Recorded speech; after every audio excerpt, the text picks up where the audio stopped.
बिस्मिल्लाहिर्रहमानिर्रहीम। अस्सलामुअलैकुम स्टूडेंट्स, हमारा लेक्चर नंबर 2 स्टार्ट हो रहा है सेकंड फेज़ का। और टॉपिक जो आज हमने करना है वो है एनर्जी। प्रीवियस टॉपिक हमने किया था वर्क से रिलेटेड, तो उसका मैं आपको एक ब्रीफ रिव्यू देता हूँ कि वर्क एक फ़िज़िकल क्वांटिटी है जिसको हम मेजर करते हैं। और इसमें दो चीज़ें जो हैं वो रोल प्ले करती हैं। एक फोर्स जो किसी भी बॉडी को मूव करने के लिए इस्तेमाल होती है, और दूसरा उस फोर्स से बॉडी में जो डिस्प्लेसमेंट आती है, और वो डिस्प्लेसमेंट भी फोर्स की डायरेक्शन में होनी चाहिए। उन दोनों उन दोनों चीज़ों का जो प्रोडक्ट होता है वो हमारे पास वर्क की फॉर्म में आता है। तो इसमें हमने देखा था कि जो मेन चीज़ है उसमें ये कि फोर्स लगनी चाहिए, फोर्स लगने के बाद बॉडी में डिस्प्लेसमेंट होनी चाहिए, और डिस्प्लेसमेंट भी फोर्स की डायरेक्शन में होनी चाहिए। तो और लेट सपोज अगर आपके पास बॉडी डिस्प्लेस कर रही है और फोर्स जो है वो उसके साथ एग्जैक्टली उसकी डायरेक्शन में नहीं है, जिस डायरेक्शन में बॉडी डिस्प्लेस कर रही है फोर्स उस डायरेक्शन में नहीं है, तो फिर उस सूरत में आपके पास ये राय हल होता है कि फिर आप फोर्स को रिजॉल्व करते हैं और उसके एफ एक्स और एफ वाई वाले कंपोनेंट में। तो फिर आपको पता चलता है कि वो कंपोनेंट फोर्स का जो डिस्प्लेसमेंट की डायरेक्शन में निकलता है वो हमेशा एफ एक्स होता है। तो इसलिए जो आपके पास कंप्लीट फार्मूला बनता है वर्क का वो बनता है फिर W is equal to F X multiply by S, कि वो फोर्स का पार्ट जो हमेशा डिस्प्लेसमेंट की डायरेक्शन में रहता है वो आपका एफ एक्स होता है। तो इस तरीके से आपके पास जो है वो आपको एंगल थीटा पता होना चाहिए कि फोर्स का डिस्प्लेसमेंट से क्या एंगल बन रहा है। अगर तो एंगल ना बन रहा हो, फोर्स डिस्प्लेसमेंट की डायरेक्शन में हो, तो फिर तो आपको कोई एंगल थीटा लगाने की ज़रूरत नहीं है। फिर आप डायरेक्ट यही फार्मूला यूज़ करते हैं W is equal to force into displacement, और आपके पास आंसर आ जाता है। लेकिन अगर एंगल थीटा बन रहा हो फोर्स का डिस्प्लेसमेंट के साथ, फोर्स एग्जैक्टली डिस्प्लेसमेंट की डायरेक्शन में ना हो, पैरेलल ना हो, तो फिर आपको ये वाला फार्मूला यूज़ करना होता है। तो और अगर फोर्स जो है वो डिस्प्लेसमेंट के परपेंडिकुलर हो, तो फिर आप जो है वो अगेन जो ये फार्मूला लगाएंगे W is equal to F S cos theta, और थीटा की जगह 90 लगाएंगे, तो पता चलेगा कि उस सूरत में वर्क निकलता ही नहीं है, मतलब जीरो आ जाता है। तो अभी तक हमारे दो क्वेश्चन हुए थे। एक था एक्सप्लेन वर्क, जिसके अंदर आपके पास आपको बताया गया था कि ये विद डायग्राम आपने सारी डिटेल के साथ ये टॉपिक लिखना है, यूनिट ऑफ वर्क भी लिखनी है। और फिर क्वेश्चन नंबर 2 आपका था ये मिनी एक्सरसाइज से रिलेटेड। ये मिनी एक्सरसाइज नंबर आपकी 1 थी, ये आपने कर लिया। फिर उसके बाद ये एग्जाम्पल आपको बोला था कि इसको कर लीजिएगा, होप से होगी, और अगर नहीं होती तो मैं आपको इसका शॉर्ट सा इंट्रोडक्शन दे देता हूँ कि आप इसको भी हैंडल कर सकें। कि एक गर्ल है जिसने एक बैग उठाया हुआ है 10 kg का, और वो उसको अपस्टेयर्स ऊपर लेके जा रही है। अब यहाँ से हमें पता है कि जब भी हम किसी चीज़ को उठा के रखते हैं तो हमें उसको उठाए रखने के लिए कितनी फोर्स देनी पड़ती है, जितना उस बॉडी का वेट होता है। वेट का formula W is equal to M G होता है। तो हम इजीली जब मैथ दिया हुआ है तो हम वहाँ से उसका वेट फाइंड कर सकते हैं। जब वेट निकलेगा तो ऑब्वियसली वही उसकी फोर्स होगी। तो फिर उसके बाद आपके पास मतलब फोर्स तो पता चल गई। तो दूसरी चीज़ जो आपको पता होनी चाहिए वो थी आपकी डिस्प्लेसमेंट, कि उसने बैग को कितना डिस्प्लेस किया। तो इस सूरत में जो हमें इंफॉर्मेशन दी हुई है उसके लिहाज से आपके पास उसने 18 स्टेप्स ऊपर मूव किए हैं, क्योंकि उसने जो फोर्स लगानी है ऑब्वियसली वेट के ऑपोजिट लगानी है, मतलब ऊपर की तरफ लगानी है, और वो बैग को मूव भी जो है वो ऊपर की तरफ जो है वो किया जा रहा है। तो इसलिए जो है इस सूरत में आपके पास फोर्स और डिस्प्लेसमेंट ऑब्वियसली एक ही डायरेक्शन में होंगे। अब कितनी डिस्प्लेसमेंट हुई है वो आपके पास ये कि 18 स्टेप उसने ऊपर मूव किया है, और हर स्टेप 20 सेंटीमीटर का है। तो टोटल उसने कितनी डिस्प्लेसमेंट कवर की है, तो ऑब्वियसली आप 18 को 20 से मल्टीप्लाई करेंगे, तो टोटल जो उसने ऊपर की तरफ डिस्प्लेसमेंट कवर किया है बैग को, वो आपके पास कितना आ जाएगा, वो आ जाएगा 360 मीटर्स, 360 सेंटीमीटर। तो फिर आप उसको मीटर्स में कन्वर्ट करेंगे तो ऑब्वियसली उसको 100 से डिवाइड करेंगे तो आपके पास आ जाएगा 3.6 मीटर। तो इस तरीके से, या आप एक और भी कर सकते हैं कि जो 20 सेंटीमीटर आपको स्टेप की हाइट दी है उसको मीटर में कर लें, 0.2 मीटर, और फिर उसको 18 से मल्टीप्लाई करें। एनी हाउ दोनों सूरतों में आपके पास डिस्प्लेसमेंट जो है वो 3.6 मीटर ही आएगी। तो फिर उसके बाद आप वर्क का फॉर्मूला लगा देंगे, फोर्स इंटू डिस्टेंस। तो क्योंकि डिस्प्लेसमेंट जो है यहाँ पे हाइट की फॉर्म में है तो आपके पास वर्क आ जाएगा एफ इंटू एच की फॉर्म में, तो ये आपके पास वर्क फाइंड हो जाएगा। तो ये एग्जांपल नंबर 1 होगी थी। फिर आपके पास इस तरीके से न्यूमेरिकल नंबर 1 था जो आपका, वो भी आपको बोला गया था कि आप इसको कर लीजिएगा, वो भी मैं आपको सामने शो कर देता हूँ कि उसमें भी कोई ऐसा इतनी डिफ़िकल्ट चीज़ नहीं थी। A man has pulled a cart through a 35 metre applying a force of 300 newton. तो अब इसमें डिस्प्लेसमेंट आपको 35 मीटर दी हुई है और फोर्स आपको 300 न्यूटन दी हुई है, तो ऑब्वियसली आप इजीली यहाँ से उसका वर्क फोर्स इंटू डिस्प्लेसमेंट के फॉर्मूले से फाइंड कर सकते हैं। तो अब हम वापस आते हैं जो आज का हमारा टॉपिक है। तो इस तरीके से हमारे पास एक एग्जांपल, एक न्यूमेरिकल और एक जो है वो मिनी एक्सरसाइज हो चुकी हुई है। और अब वर्क का टॉपिक हम कर चुके हैं और आज जो हमने चीज़ करनी है वो है आपके पास एनर्जी। तो एनर्जी क्या होती है? एनर्जी किसी भी बॉडी के अंदर ये एबिलिटी कि वो कोई काम कर सके, चाहे वो कोई मशीन हो, चाहे वो कोई इंसानी जिस्म हो, चाहे कोई हैवानी जिस्म हो, कोई भी चीज़ है जिसके अंदर ये एबिलिटी हो कि वो कुछ कर सके, तो हम कहते हैं कि वो उसमें क्या है, एनर्जी है। जिस तरह से अब ये पानी है, जब ये किसी हाइट पर पड़ा होता है तो ऑब्वियसली इसके अंदर एबिलिटी होती है कि वो आगे मूव करे और आगे उसके रास्ते में कोई भी चीज़ आए तो उसको हरकत दे, तो इसका मतलब है कि उसके अंदर एनर्जी प्रेजेंट है। इस तरीके से नेचुरल फिनोमेना हमारे सामने बहुत सारे होते हैं जिनके अंदर हमें चीज़ों के अंदर एनर्जी जो है वो एनर्जी नज़र नहीं आती, लेकिन जो है वो हमें उसके अंदर एनर्जी जो है वो फील हो रही होती है कि इस बॉडी के अंदर एनर्जी प्रेजेंट है। When we say that a body has energy, अगर हम कहते हैं कि किसी बॉडी के अंदर एनर्जी है तो उसका क्या मतलब होता है कि इसका मतलब है कि उसके अंदर बहुत ज़्यादा एबिलिटी है कि वो कुछ काम कर सकती है। तो जब हम डेली में कहते हैं कि इसके अंदर तो कोई एनर्जी नहीं है, तो इसका मतलब क्या है कि अब वो कोई काम करने के काबिल नहीं है, चाहे वो कोई जिस्म हो, कोई या कोई मशीन हो। अच्छा, water running down a stream has the ability to do work, so it possesses energy. The energy of running water can be used to turn water mills or water turbines, जिससे आपकी hydro electricity बनती है। तो इस तरीके से water के अंदर, इस वाटर में एनर्जी होगी। एनर्जी जो है वो आपके पास वेरियस उसकी फॉर्म्स होती हैं। कौन सी फॉर्म्स होती हैं? आपने अगला क्वेश्चन नंबर 2 ये बनाना है। क्वेश्चन नंबर 2 तक का मीनिंग सही था। क्वेश्चन नंबर 3 आपने बनाना है what are the types of energy. तो उसमें आपने ये सारा पैराग्राफ लिख देना है कि एनर्जी जो है वो मुख्तलिफ उसकी जो फॉर्म्स हैं वो कौन कौन सी हैं। मैकेनिकल एनर्जी है, हीट एनर्जी है, लाइट एनर्जी है, sound energy, electrical energy, chemical energy, nuclear energy और बहुत सारी इस तरह की एनर्जीज हमारी डेली लाइफ में होती हैं। Energy can be transform from one form to another. ये बात भी आपको पहले से पता है कि एनर्जी जो है वो आप एक फॉर्म से दूसरी फॉर्म में इजीली कन्वर्ट कर सकते हैं। जिस तरह से आपके पास घर के अंदर बल्ब है तो वो क्या कर रहा होता है, इलेक्ट्रिकल एनर्जी को लाइट एनर्जी में कन्वर्ट कर रहा होता है। आपके पास जो है वो क्या कहते हैं, इलेक्ट्रिक टोस्टर है, वो इलेक्ट्रिक एनर्जी को हीट एनर्जी में कन्वर्ट कर रहा है। इलेक्ट्रिक हीटर है, वो इलेक्ट्रिकल एनर्जी को हीट एनर्जी में कन्वर्ट कर रहे हैं। आपके पास फैन है, वो इलेक्ट्रिकल एनर्जी को मैकेनिकल एनर्जी में कन्वर्ट कर रहा है।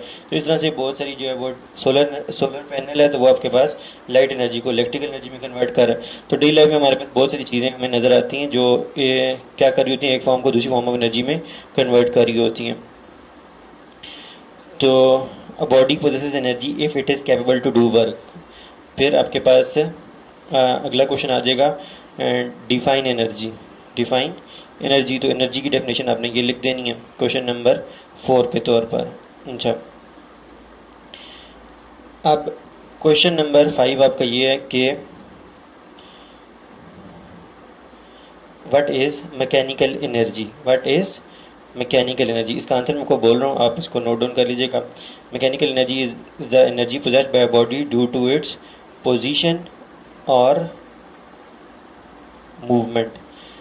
Mechanical energy is the mechanical energy possessed by a body is the energy due to its position और मूवमेंट भी लिख सकते हैं, मोशन भी लिख सकते हैं। तो मैकेनिकल एनर्जी क्या होती है, जो किसी बॉडी के अंदर पाई जाती है, कब, जब वो चीज़ हरकत में हो या उसकी ख़ास कोई पोजीशन हो। तो अच्छा, अब इसकी फिर आगे दो टाइप्स बन जाती हैं। ये भी अपने प्रीवियस क्लासेस के अंदर काफ़ी डिटेल से पढ़ी होती हैं दोनों चीज़ें, कि अगर हम मैकेनिकल एनर्जी की दो टाइप्स कौन सी होती हैं, kinetic energy and potential energy. तो आपका क्वेश्चन नंबर जो था 5 वो आपने ये बना लेना है, what is mechanical energy, definition आपको बता चुका हूँ, और उसके साथ ही आपने आगे लिख देना है क्वेश्चन मार्क के बाद also write down the types of mechanical energy. तो आपने उनके दो नाम लिख देने हैं, types of mechanical energy are kinetic energy and potential energy. तो ये भी 5 क्वेश्चन हो गए। अब उसके बाद आपके पास अगला क्वेश्चन है, अच्छा मैकेनिकल एनर्जी की दो टाइप्स कौन सी हैं, एक काइनेटिक एनर्जी, दूसरी पोटेंशियल एनर्जी। क्योंकि मैकेनिकल एनर्जी की डेफिनेशन में था mechanical energy possessed by body is due to its position और मूवमेंट, के जो किसी बॉडी के अंदर एनर्जी होती है किसी मूवमेंट की वजह से या जो है वो उसकी खास किसी पोजीशन की वजह से, वो मैकेनिकल एनर्जी होती है। अब उसके आगे दो टाइप है, काइनेटिक और पोटेंशियल। तो काइनेटिक एनर्जी का ताल्लुक किससे है कि जब बॉडी मूव कर रही होती है और उसके पास एनर्जी होती है, क्योंकि पता है हमें कोई भी चीज़ जब मूव कर रही होती है वो किसी चीज़ को हिट करती है तो उसके अंदर एनर्जी ट्रांसफर होती है। तो इसका मतलब है कि वो एनर्जी जब वो ट्रांसफर कर रही है तो इसका मतलब है उसकी मूवमेंट की वजह से उसमें एनर्जी थी जो उसने आगे ट्रांसफर की है। अगर वो मूव ना करती तो एनर्जी भी ट्रांसफर ना कर पाती। तो इस तरीके से जो मूवमेंट से के लिहाज से मैकेनिकल एनर्जी होती है वो मैकेनिकल एनर्जी कहलाती है, और जो खास पोजीशन के लिहाज से मैकेनिकल एनर्जी होती है वो पोटेंशियल एनर्जी कहलाती है। अब अगली चीज़ है आपके पास काइनेटिक एनर्जी। काइनेटिक एनर्जी क्या होती है, तो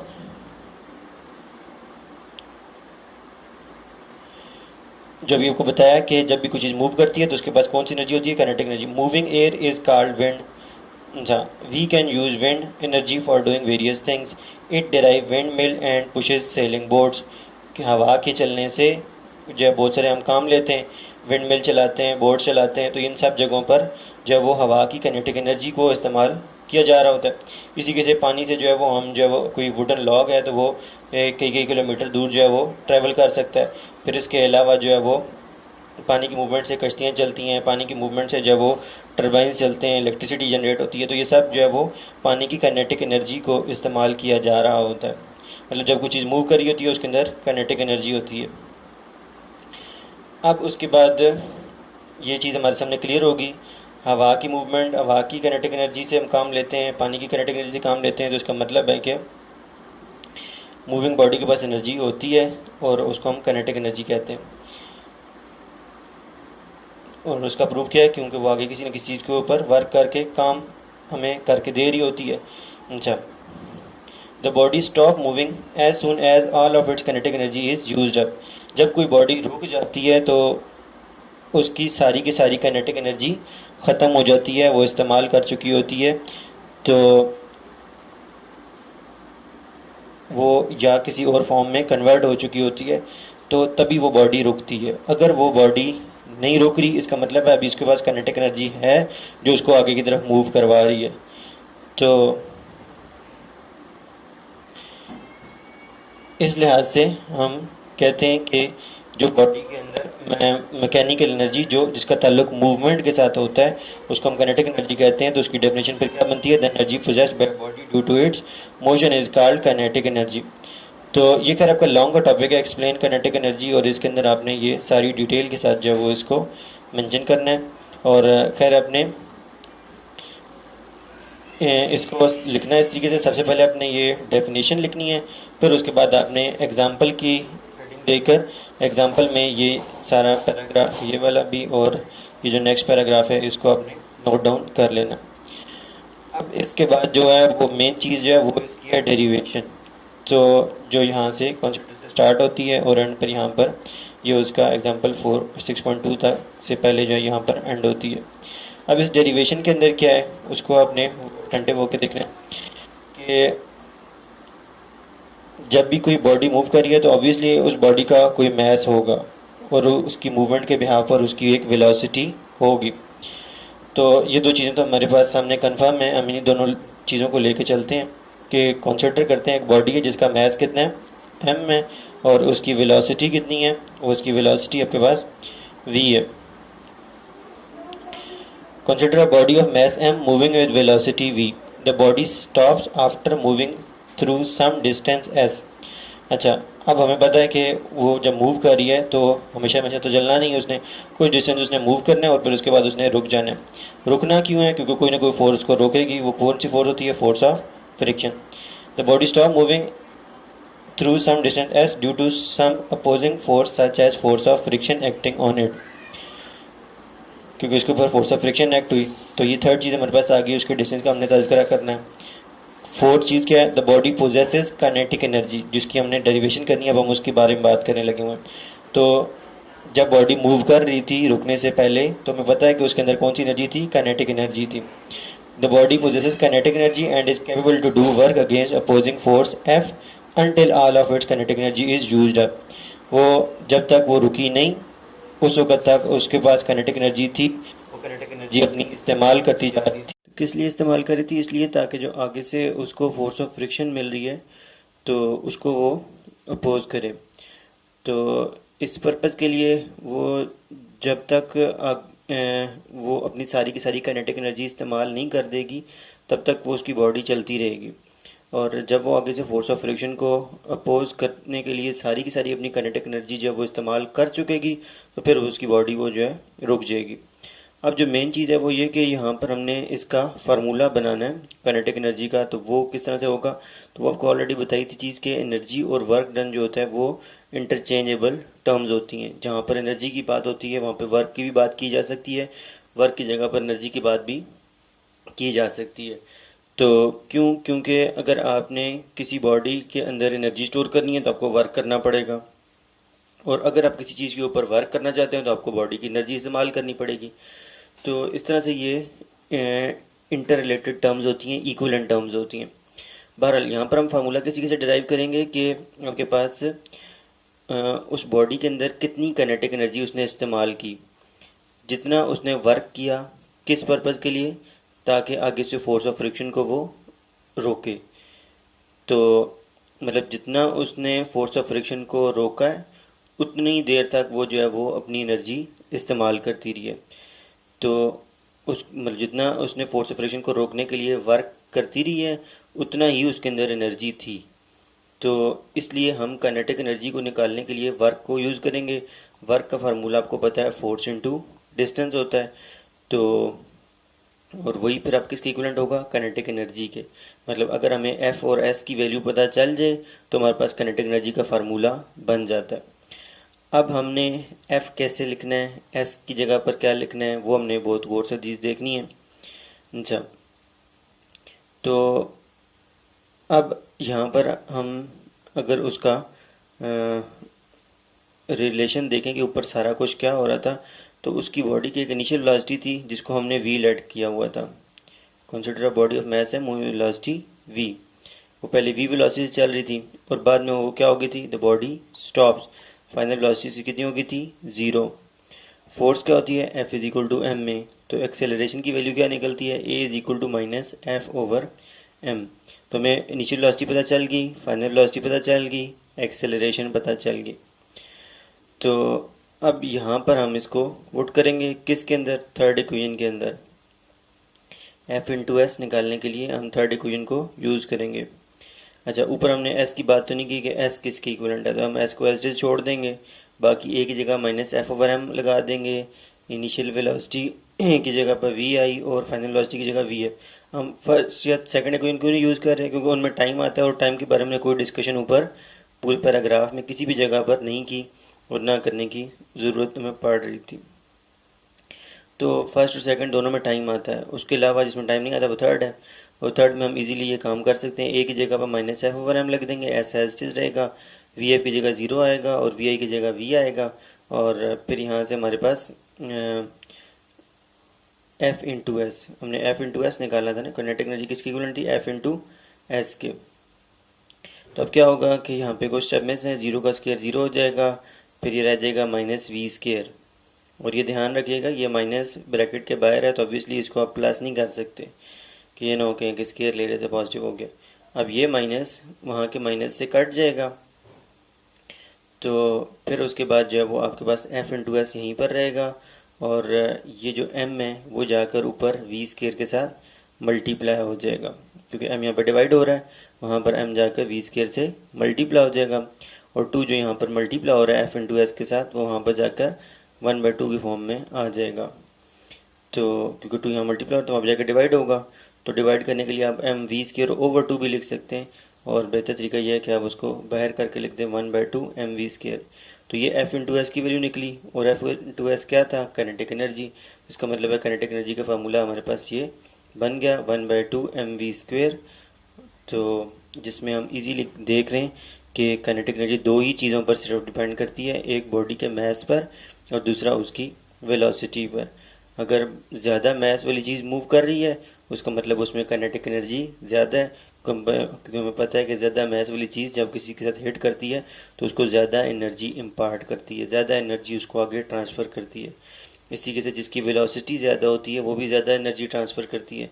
तो लेकिन लेकिन लेकिन यहाँ पर जो बहुत इंपॉर्टेंट चीज़ है वो उसका आपने बहुत ध्यान रखना है। बोर्ड के एमसीक्यूज में इस तरह की चीज़ें आती हैं कि लेट सपोज अगर आप मैस डबल करेंगे तो काइनेटिक एनर्जी कितनी होगी, वो भी डबल हो जाएगी।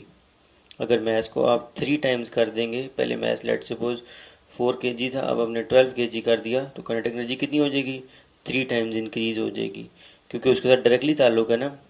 जो चीज़ न्यूमिनेटर में होती है उसके साथ ताल्लुक डायरेक्टली होता है। अब मैथ आपने 4 टाइम किया तो काइनेटिक एनर्जी भी 4 टाइम होगी। लेकिन लेकिन वेलोसिटी के साथ जो उसका ताल्लुक है काइनेटिक एनर्जी का, वो सिर्फ डायरेक्टली नहीं है बल्कि वेलोसिटी के स्क्वायर के साथ काइनेटिक एनर्जी डायरेक्टली प्रोपोर्शनल है। अब स्क्वायर का क्या मतलब कि लेट सपोज अगर आप वेलोसिटी 2 टाइम बढ़ाते हैं ना तो काइनेटिक एनर्जी 2 टाइम नहीं बढ़ेगी, काइनेटिक एनर्जी फिर 4 टाइम बढ़ेगी, क्योंकि 2 का स्क्वायर 4 होता है। इसी तरीके से अगर लेट सपोज आप वेलोसिटी 3 टाइम बढ़ाते हैं तो काइनेटिक एनर्जी आपकी 3 टाइम नहीं इंक्रीज होगी, काइनेटिक एनर्जी फिर 9 टाइम इंक्रीज होगी, क्योंकि काइनेटिक एनर्जी का वी के साथ ताल्लुक नहीं, वी के स्क्वायर के साथ ताल्लुक है। जितने टाइम आप वेलोसिटी इंक्रीज करेंगे उतने टाइम का स्क्वायर जो है वो इंक्रीज होकर काइनेटिक एनर्जी की फॉर्म में आपको इंक्रीज दिखाई देगा। अगर लेट सपोज आप 4 टाइम वेलोसिटी इंक्रीज करते हैं तो काइनेटिक एनर्जी 16 टाइम्स जो है वो इंक्रीज होगी। ये कॉन्सेप्ट आपके माइंड में बहुत क्लियर होना चाहिए। लेट सपोज ना काइनेटिक एनर्जी थी पहले 100 जूल, वेलोसिटी थी उस टाइम पे 4 मीटर पर सेकंड स्क्वायर। अब वेलोसिटी आपने 4 से इंक्रीज कर दी, कितनी लेंगे, 12। अब 4 से अगर आप 12 लेके जा रहे हैं तो कितने टाइम इंक्रीज कर रहे हैं, 12/4 करें तो आपके पास आ जाएगा 3। जो मैं बातें सिखा रहा हूँ उनको अपने बार बार वीडियो को पॉज करके बैक करके तो दोबारा सुनना है ताकि आपको क्लियर हो कॉन्सेप्ट। काइनेटिक एनर्जी थी 100 जूल, वेलोसिटी थी 4 मीटर पर सेकंड। आपने वेलोसिटी को इंक्रीज किया और लेकर चले गए 12 मीटर पर सेकंड पर। अच्छा, कितनी वेलोसिटी इंक्रीज हुई, जो बाद की वेलोसिटी थी उसको ऊपर लिखें, पहले वाली वेलोसिटी को नीचे लिखें, 12/4, तो आपको पता चलेगा जी वेलोसिटी 3 टाइम इंक्रीज हुई है। तो अब काइनेटिक एनर्जी कितनी इंक्रीज होगी, 9 टाइम्स। तो पहले अगर 100 जूल थी तो अब जो है ना वो क्या कहते हैं 900 हो जाएगी, मतलब जितनी भी काइनेटिक एनर्जी पहले थी अब वो 9 टाइम्स इंक्रीज हो जाएगी। लेकिन लेट सपोज मैथ्स था आपके पास पहले जो है ना 8 kg, और मैथ्स आपने बाद में इंक्रीज करके लेके 24 kg। अब मैथ्स कितने टाइम इंक्रीज हुआ, 24/8, 3 टाइम्स। तो अब काइनेटिक एनर्जी भी 3 टाइम इंक्रीज होगी, कि अगर पहले 8 kg के लिहाज से उसकी काइनेटिक एनर्जी थी ना 150, तो अब कितनी हो जाएगी, 450 जूल हो जाएगी। लेकिन वहाँ पर जो है वो वेलोसिटी में इस तरह से नहीं है।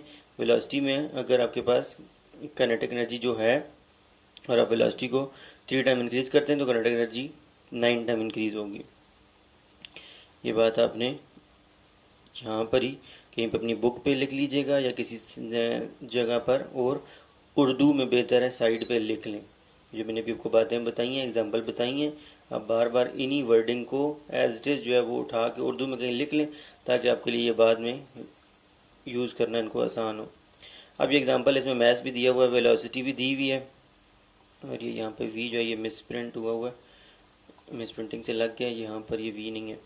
तो इसमें मैथ्स भी दिया हुआ है, वेलोसिटी भी दी हुई है, और आपने काइनेटिक एनर्जी निकालनी है तो जस्ट आप वैल्यूज पुट करेंगे और आंसर आपका आ जाएगा। तो अब इससे रिलेटेड जो है जो आपके पास प्रॉब्लम है